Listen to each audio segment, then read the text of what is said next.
Good morning, I'm Brian Reagan. This is Tyler Kelly. And welcome you to Mornings with Brian and Tyler. And today we're in Proverbs 14, 26 and 27, Tyler.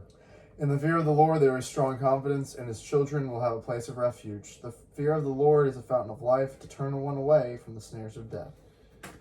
All right. So twice we have the phrase, the fear of the Lord, the fear of the Lord. So what is probably the focus of these two verses that make up actually one proverb?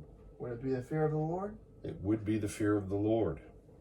And remember, the fear of the Lord,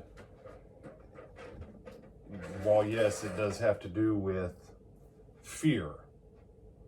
Some people today, oh no, God doesn't want us to be scared of him. Yeah, he does. Hebrews chapter 11 and chapter 12. One time it says it is a fearful or a terrible thing to fall into the hands of the living God.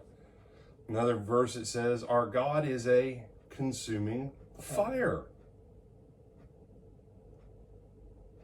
Now, I've been a firefighter. The last place you want to be is in front of a consuming fire.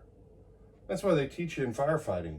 When you're fighting like wildland and stuff, Tyler, you work from the from the burned part, and you get behind where the fire's already burned, and you work on putting it out.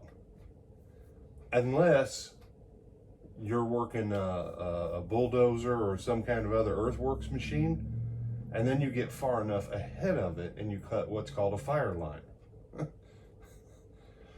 But the place you don't want to be is in front of the fire, standing in what's not been burned.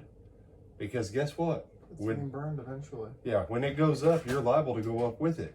That's a consuming fire. Ask people in California, Texas, and Colorado about fires that burn for, 6, 8, 10 months.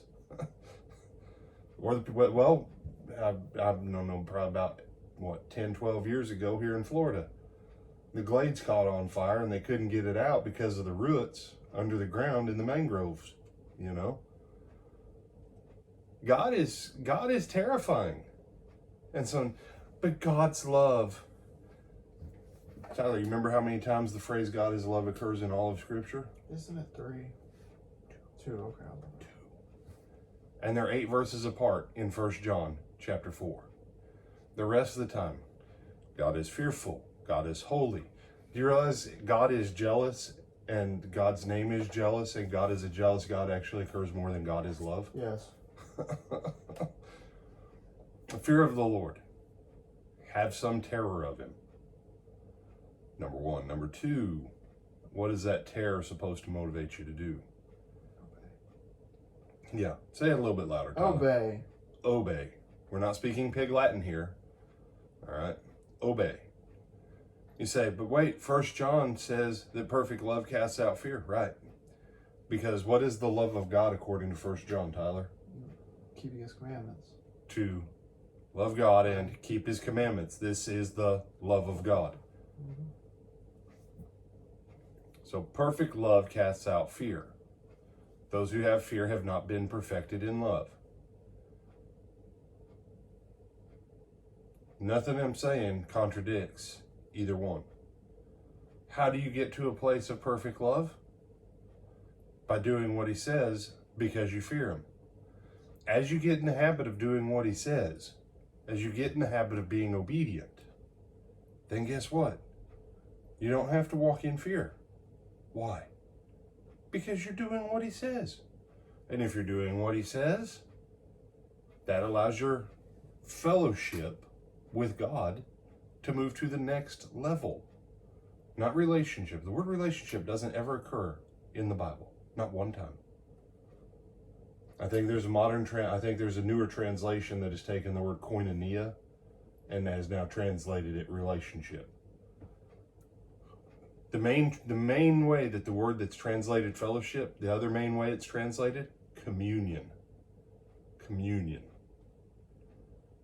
If you want your communion with God to be deeper, richer, fuller, all those things,